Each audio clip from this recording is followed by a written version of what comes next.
Now this is where I just try to take the time to just focus on the praise and open and joyful acknowledgement of the name of Yahweh Yahuwshua, the name above all names. Like, I'm just so amazed and full of gratitude and delight to know this name, to acknowledge this name. And a name isn't just something devoid of meaning, as it says in the glad tidings of the truth, or the gospel of truth. Okay, we have this thinking where, we just call people just because there isn't a real substantial solid basis on why we call people. Some, they may have named them because they desire a certain type of character in them rather than because of a character they were presenting. But they're just letters, they're just words. It's very nihilistic, or very it's empty. It's just void. But when it comes to the name of Yahweh, his name is everything and beyond, because he is everything and beyond. Okay, and I'm so glad that it's no longer lost or a secret or whatever. Like, he's disclosed it to his remnant. And I really could not care less if it's a scary or offensive or even heretical, Gnostic heretical at that, thing to most Christians, or even a troublesome thing for non-believers for whatever reason. But like, this name, like, just reading what all the scriptures, both canonical, extra canonical, we don't view it that way. They're all this one collection. It's an entirety, a totality of scripture that were inspired or breathed upon by Yahweh himself. And in it just expounds and just gives such blessing and praise and honor and worth to his name over and over and over and over and over again. Whether it's Hanoch or Yeshayahu, or in Genesis, First Moshe, Second Moshe, like the Torah, the post-Advent scriptures in the Gnostic text. I mean, we see all the scriptures as basically Gnostic Christian. Even the Torah, not to go on a tangent, but I'll tell you right now, I don't care. What the decoded, computer analyzed LX Extra Septuagint shows, the Torah, the Pentateuch, the 5 scrolls of Moshe, are Gnostic Christian. I mean, that's not how they called it, but I'm just telling you in those terms that it is. It's Christian Gnostic, or acknowledging, anointed. But I digress. I mean, this name, it has power, it has authority, Like, we shouldn't be afraid or be censored or suppressed or give in to the kind of thoughts or rhetoric or it's a spiritual warfare. Like, we are told to put on the full armor of Yahweh. Okay, because it's a battle of the mind. It's of your spirit. It's of your thoughts, ideas. It's in the realm of ideas, in the realm of thought. Okay, of words, of even of numbers. Because numbers are words. They're letters or characters. They're logoi or devarim. And this name, like, just say it. Like, it's telling us this is what we ought to profess to people. And the Yehudim, the Jews. And I mean, like, the certain spiritual group of people, not the race, because obviously there were racial Yahudim who believed, who were not doing what they did, but they prevented their own people, their own race, from speaking in either the name of the Father or of the Son. Their people were prohibited from saying Yahweh or saying Yahuwshua, from speaking upon these names. Okay? Only the high priest could speak the name of Yahweh. And people were forbidden to say the name of Yahuwshua unless they altered it, like, Yeshu or Yoshka, in order to curse him, because they consider him an idol. They consider him a worshipped image, like any other one, and that Christians are idolaters and stuff. But man, like, but this name, bro, like, this is a great secret. Yes, some people have kind of mocked me or mocked us, but. Like, I'll say it because it's true, because I can feel it, because of what the scripture says. Like, it is the key of acknowledgement. It is everything. It does open up everything because you're invoking the mighty ones. Okay? Many of these other religions or beliefs, theological beliefs, have names for their mighty ones, and yet we can't even name or call upon our own. That's preposterous. It's bullcrap. This is rubbish. Okay? Like, we gotta speak this name with authority, with power. You know? That's what we ought to do, because, you know, Yahuwshua tells us himself to trust on him, to affectionately love him, to become him, to do his commandments, you know, follow his word, you know, to affectionately love Yahweh above all things, okay? To do the will of the Father, to recognize the name and identity of the Son.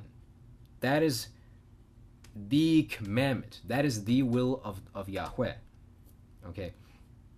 And we got to forgive others for their sins, just release it from them, hold nothing against anybody, so that our sins can be forgiven, our errors, our debts be released. And we must release other people's debts in order for that ours can be also. And pursue love, forgiveness, and faith, belief, trust. Like, you gotta, without doubt, without fear. You know, fear is the enemy of belief. Like, you gotta be active. Like, you gotta believe. You don't just kind of take something as fact for granted. You know, it is what it is. It is what it is, but you gotta, like, feel it. You gotta externalize it in the world, manifest it. Like, if we are one with Yahweh, if we do his will, if we are aligned with him, if we are united with him, you know, he will fulfill the desires of our hearts, because our hearts are shaped and conducted according to his mind, because we have the mind of the anointed. We have the mind of the mighty ones. We are a temple of the mighty ones, a capacitor of Yahweh, of the spirit of the mighty ones. Ruach HaKodesh, the spirit of the pure one within us, the breath of the pure one. His breath is our breath. You know, so we're greater than any magician. We're greater than all the magicians, okay? We're more Elohim, or mighty ones, than they are, okay? Because we have the source, we got the power, we got his name, Yahweh, Yahuwshua. I just can't help but just praise and openly and joyfully acknowledge it, man. Just speak it out. Obviously, it's not just that word itself. I mean, if you at least mention it to people, if you're short on time or something, you know, you're planting that seed. But of course, just as our brothers in antiquity did, they expounded upon who he is, everything that he stood for, all his teachings, his doctrines, the entire truth, the glad tidings, what the glad tidings mean. And so Yahuwshua is Yahweh. This is the saving testimony. This is the good saying of Yisrael.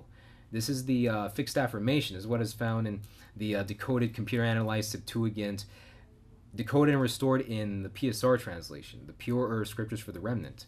And that's what it is. It's the fixed affirmation that will always eternally stand. Yahuwshua is Yahweh, who incarnated in man through an immaculate conception through the Virgin Miriam, who is the microcosm of the Virgin of Yisrael that bore him. And this narrative, this story, is not just about Yahweh becoming man, but about man becoming Yahweh. It's about him humbling himself, coming down to us, and then pulling us up, like giving us not a handout, but a hand up. If we internalize it, if we digest him, if we ingest him, we are what we eat. We must feast on him. He consumes us, we consume him. We are one.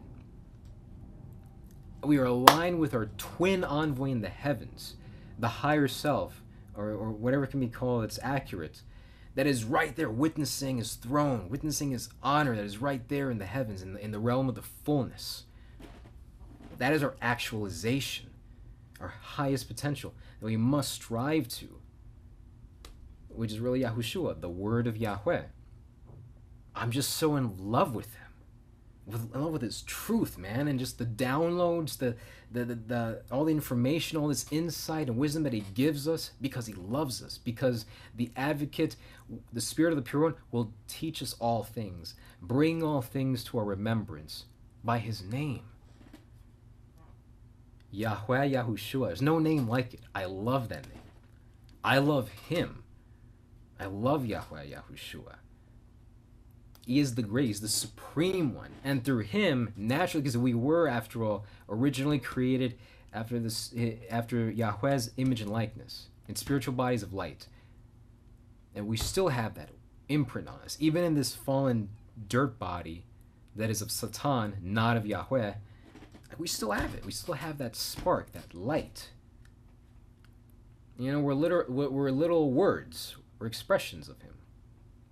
That's what we must realize. But Satan is taking all the credit, and he's instilling them in the minds of Christians and others that this is all satanic. These type of teachings, they're occult. They're satanic. It's witchcraft. This is evil. This is the complete and total opposite of what the scriptures teach. That's not the case. You know why? Because Satan, all he does is plagiarize Yahweh. He plagiarizes everything he does. He's a thief. He's a copycat. Okay? He's a ripoff artist. He's a ripoff artist, a con artist. All these accusations about Yahweh or about the Yisrael, you know, being a plagiarism or plagiarizing and stealing, because they use that accusative criminal this language that makes them criminal, stealing and plagiarizing from other cultures and other mighty ones, other mythologies, other religions, when it's really the other way around.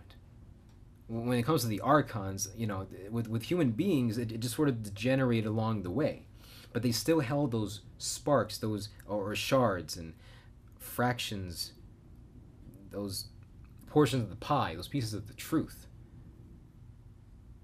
It's so awesome to have the entire truth, the definitive red pill, revealed to us in these times.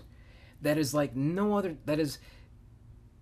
It's a parallel of the Roman Empire. The Roman Empire period was a foreshadowing of the times we are in and that we are approaching. It's amazing, man. It's phenomenal. Like, he's right here. He is always, even if everybody's forgotten his name, even if nobody has known of him, even among the heathen masses who don't even believe on him, who don't even know anything about the scriptures, about the pure one of Yisrael, in some way he's still there for him, because our denial of him or our ignorance of him, of his existence, does not negate his existence. It does not negate his favor. It doesn't negate his mercy, his presence. But with his name, with the belief in him, by ingesting him, internalizing him, we project and radiate the presence of Yahweh. Because if we are the temple of Yahweh, if our body is a temple, his body has been ransomed, and we are a temple or a capacitor of the pure one, then of course we have his presence. That's just the logical trajectory of all this. You know, we call things, if we're doing his will, if we're following his law, not the law of the mighty one of Aharon, Satan, but his law of life, of the word, is of the spirit, and we forgive others, we pursue, we are love, we are affectionate love, and the power, who is Yahweh, is affectionate love. So we are Yahweh, Yahuwshua. That's what we must be, or else we're still Satan Yehudah.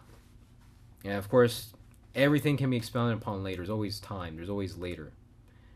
And, you know, I can't be the only one, but really, I am so just